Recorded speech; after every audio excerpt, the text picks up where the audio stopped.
மத்தேயு என்ன சொல்றாரு? நீங்கள் பூமிக்கு உப்பா இருக்கிறீர்கள். உப்பானது சாரமற்று போனால் எதினால் சாரமாக்கப்படும்?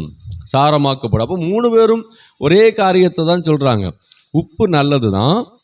உப்பு அதோடைய சாரம், அதோடைய தன்மை, சாரம் அப்படின்னா அதோடைய தன்மை போயிட்டு அப்படின்னா இழந்துட்டுனா அது திரும்ப அதோடைய தன்மையை உருவாக்க முடியாது. அது உபயோகமற்ற ஒரு பொருளாக மாறிடும். அதை கீழே கொட்டுறதுக்கு தான் கொள்ளும். இல்லைன்னா அதை அது வந்து நம்ம எந்த ஒரு யூஸும் இல்லை. நம்ம வீட்டில் வச்சுருந்தாலும் சரி, அது குழம்புல போட்டாலும் சரி, அது உபயோகம் இல்லை.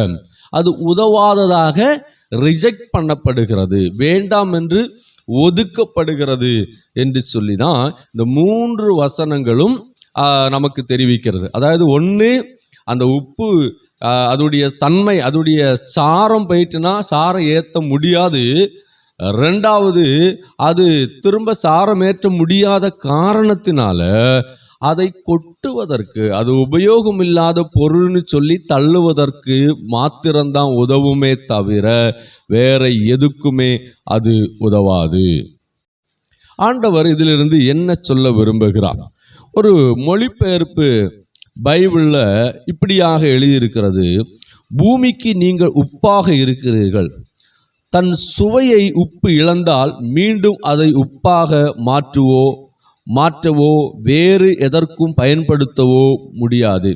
அதாவது சுவை என்று சொல்லப்பட்டிருக்கிறது. இப்போ இதில் சொல்லப்பட்டிருக்கிறதான அந்த சாரம், இந்த மொழிபெயர்ப்பு பைபிளில் கொடுக்கப்பட்டிருக்கிற சுவை என்று சொல்லுகிற அதனுடைய தன்மையை குறிக்கிறது இல்லையா? இப்போ ஆப்பிள் அப்படின்னா அதுக்கு ஒரு தன்மை, ஒரு டேஸ்ட் இருக்கிறது. இப்போ திராட்சை, அதுக்கு ஒரு டேஸ்ட் இருக்குது. அப்படி எல்லா பொருளுக்கும் ஒரு தன்மை, ஒரு டேஸ்ட் இருக்கிறது இல்லைங்களா? அப்போ அந்த டேஸ்ட் போயிற்று அப்படின்னா அது உபயோகம் இல்லாததாக மாறிவிடுகிறது இல்லைங்களா? அப்போ உபயோகம் உள்ளதாக நாம் மாற வேண்டும் என்பது தான் தேவனுடைய விருப்பமாக இருக்கிறது. அதுக்கு தான் ஒரு உவமையாக ஒரு உபதேசத்தை தேவன் நமக்கு தாராரு. நல்ல உபதேசம். நீங்கள் பூமிக்கு உப்பாக இருக்கிறீர்கள். அப்போ பூமிக்கு உப்பாக இருக்கிறீர்கள். உப்பு பாருங்க, உப்பு ஒரு தண்ணியிலையோ ஒரு குழம்புலையோ நாம் போட்ட உடனே அது கரைந்து தன்னுடைய சுவையை வெளிப்படுத்துகிறது. அப்போ அதுக்கு அர்த்தம் என்ன? அது தன்னைத்தானே அழித்து கொண்டு மற்றுள்ளவர்களுக்கு அது உபயோகமுள்ளதாக மாறுகிறது. ஒரு கிறிஸ்தவன் எப்படி இருக்கணும் அப்படின்னா, தனக்கானதை அல்ல பிறருக்குரியதை தேட வேண்டுமாம். ஒரு கிறிஸ்தவன் எதற்காக வாழணும்? தனக்காக அல்ல, மற்றுள்ளவர்களுக்காக வாழ வேண்டும். அதுதான் வேதம் சொல்லுகிறது. இதோடைய சாராம்சம் அதுதான். இதுல ஆண்டவர் சொல்ல விரும்புகிற காரியம் அதுதான். நீங்க உப்பா இருக்கிறீங்க, நீங்க பூமிக்கு உப்பாக இருக்கிறீங்க. அதனால நீங்கள் ஆத்துமாக்களை அறுவடை செய்ய, மற்றுள்ளவர்களை ஆதாயப்படுத்த நீங்கள் அவர்களுக்காக உங்களை கரைத்து கொள்ளுங்கள். அதாவது உப்பாக மாறுங்கள். உப்பாக மாறி நீங்கள் சுவை கொடுங்க. நிறைய பேருக்கு அந்த சுவை இல்லாமல் இருக்கிறது. அதாவது வேத வசனத்தின்படி சுவை அப்படின்னு சொன்னால் வேதத்தில் எழுதப்பட்டிருக்கிறதான நல்ல காரியங்கள், உதாரணமாக 9 கனிகள் நாம் எடுத்துக்கிடலாம். அதுபோல் நல்ல குணாதிசயங்கள், நல்ல எண்ணங்கள், நல்ல சிந்தனைகள், உதவுகிற மனப்பான்மை, ஏற்றுக்கொள்ளுகிற மனப்பான்மை, மன்னிக்கிற மனப்பான்மை, விட்டு கொடுக்கிற மனப்பான்மை, தாழ்மையுடையவர்கள், எளிமை உடையவர்கள், இப்படி நிறைய. இப்போ நம்ம ஏற்கனவே மேலே பார்த்தோம் பார்த்தீங்களா? அதில் இருக்கிற குணாதிசயங்கள் உடையவர்கள் தான் சுவை உள்ளவர்கள். நாம் கிறிஸ்தவர்கள் அப்படின்னா அதுக்கு ஒரு சுவை இருக்கிறது இல்லைங்களா? மற்றவங்க முன்னாடி கிறிஸ்தவர்கள் இப்படி தான் இருப்பாங்க, இவங்க இப்படி தான் பேசுவாங்க, இவங்க இப்படி தான் நடப்பாங்க, இவங்க இப்படிப்பட்டவங்க, அவங்க கோவம்லாம் படவே மாட்டாங்க, அவங்க சண்டையெல்லாம் போடவே மாட்டாங்க, எந்த பிரச்சனைனாலும் அவங்க தேவ சமூகத்தில் சொல்லி தீர்த்துருவாங்க, யாரு கூடயும் வைராக்கியமாலாம் இருக்கவே மாட்டாங்க. ஏன்னா அவங்க கிறிஸ்தவர்கள், அவர்கள் கிறிஸ்துவை பின்பற்றுகிறவர்கள். அவங்க கிறிஸ்துவை பின்பற்றுகிறதுனால அவர்கள் இப்படி தான் இருப்பாங்க அப்படிங்கிற அளவுக்கு ஒரு சாட்சி உள்ள வாழ்க்கை வாழ்வதுதான் உப்பின் தன்மை. இல்லைன்னா இந்த பூமியிலே நாம் ஏற்படுத்தப்பட்டிருக்கிற நிலை அதுதான். அதை நாம் புரிஞ்சுக்கிடணும். ஆண்டவர் நம்மை அழைத்ததின் நோக்கம் இந்த பூமிக்கு உப்பாக மாறும்படியாக. இது ஒரு முக்கியமான உபதேசம். நாம் உப்பா மாறணும். நம்ம வீட்டில் இருக்கிறவங்களுக்கு உப்பா மாறணும். நம்முடைய சொந்த பந்தங்களுக்கு உப்பாக மாறணும். நான் வேலை செய்கிற இடங்களில் உப்பாக மாறணும், நம்முடைய கிராமத்தில் உப்பாக மாறணும். நீங்கள் எங்கே போனாலும் நீங்கள் உப்பு, நீங்கள் நல்ல தன்மை உள்ளவர்கள். அதாவது உப்புனா நான் அதை இன்னும் உங்களுக்கு விளங்கும்படி சொல்கிறேன். நாம் கிறிஸ்துவின் தன்மை உள்ளவர்கள், கிறிஸ்துவின் சுபாவம் உடையவர்கள், கிறிஸ்துவை போல வாழ்கிறவர்கள், கிறிஸ்துவின் அடிச்சுவடுகளை பின்பற்றுகிறவர்கள். ஆலயத்துக்கு போகிறவங்க, இல்லைன்னா பிரசங்கம் பண்ணுறவங்க, ஊழியம் செய்கிறவங்க, அந்நிய பாஷை பேசி ஆராதித்து அற்புதங்களை செய்கிறவங்க அல்ல. அதெல்லாம் நம்முடைய வாழ்க்கையில் இருக்கும். ஆனால் எது இம்பார்ட்டன்ட், எது முக்கியம்? நாம் உப்புள்ளவர்களாக மாற வேண்டும். அதாவது கிறிஸ்துவின் தன்மை உள்ளவர்களாக மாற வேண்டும். நாம் கிறிஸ்தவர்கள் என்கிற பெயரை வாங்கிறதுனால எந்த ஒரு அர்த்தமும் இல்லை. நமக்கு எது தேவைப்படுகிறது? நமக்கு தேவைப்படுகிறது என்ன? நாம் அதோடைய தன்மையை வெளிப்படுத்தணும். அது எந்த இடத்துல நாம் வெளிப்படுத்தணுமோ அந்த இடத்துல வெளிப்படுத்தணும். ஆண்டவர் அதுதான் சொல்றார். அப்படி வெளிப்படுத்தல் அப்படின்னா வேதம் என்ன சொல்லுகிறது? அது உதவாமல் போகும். பாருங்க, இந்த மத்தேயு எழுதின சுவிசேஷம் 5ஆம் அதிகாரத்தில் கடைசி வசனம் பாருங்க. அது உதவாது, வேறொன்றுக்கும் உதவாது. அப்போ அது ஒன்றுக்கும் உதவாது. லூக்காவும் அதுதான் சொல்றாரு, அது உதவாது. மார்க்கும் அதான் சொல்றாரு, அது உதவாது, அது வேஸ்ட். சாரம் இல்லாத, கனி கொடுக்காத, தேவனுடைய தன்மையை வெளிப்படுத்தாத ஒரு கிறிஸ்தவன் உதவாத கிறிஸ்தவன் என்று வேதம் சொல்லுகிறது. நாம் அது உதவாதது அப்படின்னா அதோடைய பொருள் அது கடைசியில் வேஸ்ட்டுன்னு சொல்லி தள்ளப்படும். ஒரு நாள் இயேசு வரும்போது, இயேசு கிறிஸ்துவின் நியாயாசனத்தில் நாம் நிற்கும்போது ஆண்டவர் நம்மை பார்த்து கேட்பார், நீங்கள் பூமிக்கு உப்பாக இருந்தீங்களா? மற்றுள்ளவர்களுக்கு உப்பாக வாழ்ந்தீங்களா? நீங்கள் என் நிமித்தம் உங்களை கரைத்து கொண்டீங்களா? உப்பு எப்படி கரைந்து மற்றுள்ளவர்களுக்கு சுவை கொடுக்கிறதோ அதுபோல நீங்கள் சுவை கொடுத்தீங்களா? கிறிஸ்தவர்கள் சுவை கொடுக்கிறவர்கள், கிறிஸ்தவர்கள் தேவ தன்மைகளை வெளிப்படுத்துகிறவர்கள். அதுக்கு தான் இயேசு நம்மை அழைச்சிருக்கிறார். வேதம் சொல்லுகிறது, பரிசுத்த ஆவி உங்களிடத்தில் வரும்போது நீங்கள் பலனடைந்து எருசலேமிலும் யூதேயா முழுவதிலும் சமேரியாவிலும் பூமியின் கடைசி பரியந்தம் எனக்கு சாட்சிகளாக இருங்க. அதோடைய பொருள் என்ன? ஆண்டவர் எனக்கு சாட்சிகளாக இருங்க அப்படின்னா என்னது? இயேசுவை போல இருங்கன்னு அர்த்தம். அவருடைய அடிச்சுவடுகளை பின்பற்றுகிறவர்களாக நீங்கள் அங்கே காண்பீங்க.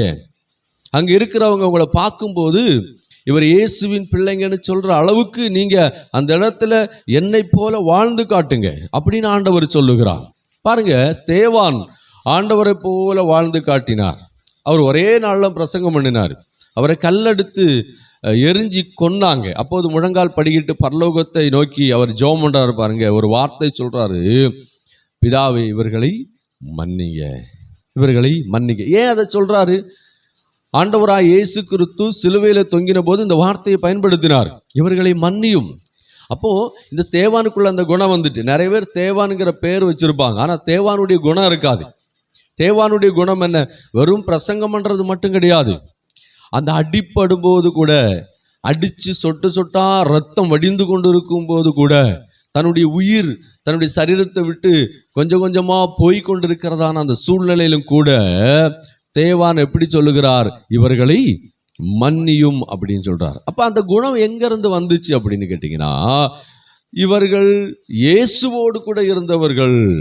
பேதுருவை யோவானையும் பார்த்து அங்க இருக்கிறவங்க என்ன சொல்றாங்க? அங்க இருக்கக்கூடிய அந்த நியாயாதிபதிகள், அங்க இருக்கிற நபர்கள் எல்லாம் சொல்றாங்க, இவர்கள் பேசுகிற தைரியத்தை பார்க்கும்போது இவங்க இயேசு கிறிஸ்துவோடு கூட இருந்தவங்க மாதிரியே தெரியுது. ஏன்னா இயேசு கிறிஸ்து அப்படிதான் இருந்தார்.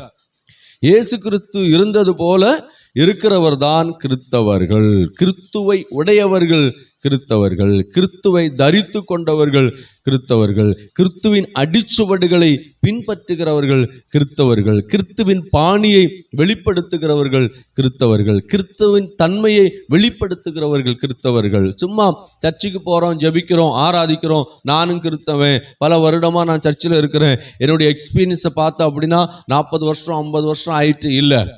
அதெல்லாம் தேவன் பார்க்கறதே கிடையாது. எப்போ நீங்க வந்தீங்க அந்த நாளிலிருந்து நீங்க எப்படி வாழ்ந்தீங்க அப்படின்னு தான் பார்ப்பார். ஆண்டவர் பார்க்கிறது நமக்குள் இருக்கக்கூடிய தன்மைகளை பார்க்கிறாரு. அந்த தன்மை தான் முக்கியம். உதாரணமா நீங்க கடைக்கு போறீங்க, ஒரு பொருளை வாங்குறீங்க அப்படின்னா ஒரு திராட்சையை வாங்குறீங்க அப்படின்னா அந்த திராட்சையுடைய ஒரு ஒரு ஒரு திராட்சை எடுத்து சுவைச்சு பார்க்குறீங்க. பார்க்கும்போது அது ரொம்ப புளிப்பாக இருக்குது. அப்போ அது வேண்டாம். புளிப்பானதை பரவாயில்ல, புளிப்பாக இருக்குது, பரவாயில்ல வாங்கிட்டு போகலான்னு யாராவது வாங்குவீங்களா? வாங்க மாட்டீங்க. ஏன்னா அதோடைய தன்மை அதில் இல்லை, அதோடைய டேஸ்ட் அதில் இல்லை, அதோடைய சுவை அது வெளிப்படுத்த மாட்டேங்கிறது. அதனால தான் கனி கொடுக்கணும்னு சொல்லப்பட்டிருக்கிறது. எபேசியருக்கு எழுதும்போது அப்போஸ்தலனாகிய பவுல் சொல்லுகிறான், கனி கொடுக்க முடியாமல் உங்களுக்கு இருக்குமானால் அந்த அந்தகார கிரியை, அதாவது கனி கொடுக்க முடியாததெல்லாம் அந்தகார கிரியையாம், அந்த அந்தகார கிரியையை விட்டு நீங்க வெளியே வாங்க, அதை கடிந்து கொள்ளுங்க. ஒருவேளை அன்பு செலுத்த முடியலையா, பொறுமையாக இருக்க முடியலையா, சமாதானமாக இருக்க முடியலையா, விட்டு கொடுக்க முடியலையா, சகித்து கொள்ள முடியலையா, மன்னிக்க முடியலையா, ஏற்றுக்கொள்ள முடியலையா, இப்படிப்பட்ட தேவன் சொல்லக்கூடிய காரியங்கள் எல்லாம் செய்ய முடியலையா? அப்படி செய்ய முடியலைன்னா நீங்கள் அந்த பிசாசை, அதாவது அப்படி செய்ய விடாமல் தடை பண்ணுகிற பிசாசை நீங்கள் கடிந்து கொள்ளுங்கள் என்று சொல்லிதான் வேதம் சொல்லுகிறது. ஒரே ஒரு காரியத்தை சொல்லி நான் அந்த வார்த்தையை முடிக்கிறேன். அது உதவாமல் போகும். தயவு செய்து இந்த வார்த்தையை கௌரவமாக ஏற்றுக்கொள்ளுங்க. இயேசு கிறிஸ்து வரும்போது நீங்கள் அவர் வேண்டாம்னு சொல்லி தள்ளுகிற அளவுக்கு இருக்கவே கூடாது. இது உதவாமல் போகும். இது சொல்லப்பட்டிருக்கிறது இந்த பூமியில் உள்ள காரியம் அல்ல. ஆண்டவர் வரும்போது நீங்கள் சாரம் உள்ளவர்களாக இல்லாமல் இருப்பீர்களே ஆனால், அதாவது சாரம் உங்களுக்குள் இல்லை என்று சொன்னால், சாரம் என்று சொன்னால் கிறிஸ்துவின் தன்மைகள் இல்லை என்று சொன்னால், இயேசு வரும்போது நிச்சயமாக கைவிடப்படுவோம். அதுதான் அதோடைய பொருள். நிச்சயமாக நியாயம் தீர்க்கப்படுவோம். ஆண்டவர் நம்மை நியாயம் தீர்ப்பார். கிறிஸ்தவர்கள் என்கிறதல்ல முக்கியம். நீங்கள் சர்ச்சுக்கு போகிறது வேணும், ஜெபிக்கிறது வேணும், ஆராதிக்கிறது வேணும், உபவாசிக்கிறது வேணும், ஊழியம் செய்யணும், வரங்கள் வல்லமைகள் கிரியை பண்ணணும், இதெல்லாம் ஓகே. அதெல்லாம் இருந்தாலும் கூட தன்மை இல்லைனா அதெல்லாம் வெறுதுவாய் போய்விடும். நாம் இவ்வளவு கஷ்டப்பட்டுட்டு பாருங்க, கலாத்தியருக்கு எழுதும்போது அப்போஸ்தலனாகிய பவுல் சொல்லுகிறா, புத்தி இல்லாத கலாத்தியர்களே, நீங்கள் இவ்வளவு சீக்கிரம் ஆண்டவரை விட்டு பின்வாங்கி போயிட்டீங்களே, கேட்ட சத்தியத்தின்படி நீங்கள் வாழலையே, நான் எவ்வளவோ சத்தியத்தை நான் உங்களுக்கு சொல்லி தந்தேன், நீங்கள் அதில் இல்லையேன்னு சொல்லி வருத்தப்படுகிறான். நீங்கள் படித்து பாருங்கள், 3ஆம் அதிகாரத்தில் இருக்கும். அப்போ ஆண்டவர் எதிர்பார்க்கிற காரியம் என்ன, ஆண்டவர் விரும்புகிற காரியம் என்ன, தயவாக இதை நீங்கள் உங்கள் இருதயத்தில் பதித்து கொள்ளுங்க. ஆண்டவர் இன்னைக்கு உங்கள் கூட பேசிக்கிட்டு இருக்கிறாரு. நீங்கள் எல்லாரும் பாவிகள் என்றல்ல ஆண்டவர் பேசுறது. ஆண்டவர் என்ன எதிர்பார்க்கிறார் அப்படின்னா, நாம் எல்லாரும் பரிசுத்தம் உள்ளவர்களாக மாற வேண்டும் என்று சொல்லி எதிர்பார்க்கிறார். தொடர்ந்து ஜெபம் பண்ணுங்க. கர்த்தர் இந்த வார்த்தையினாலே உங்களை அதிகமாய் ஆசீர்வதிப்பாராக. God bless you.